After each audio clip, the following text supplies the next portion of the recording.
Hello and welcome everyone. In today's video, I will show you how to use Tinder Explore feature.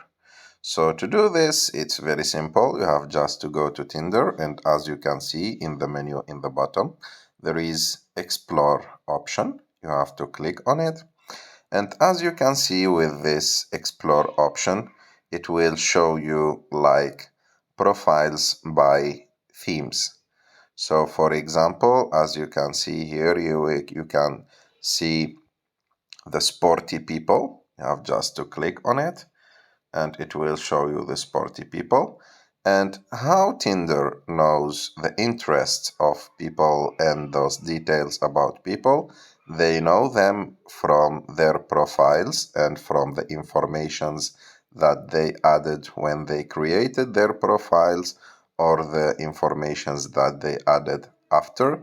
And they classify people on those categories that you can see and explore.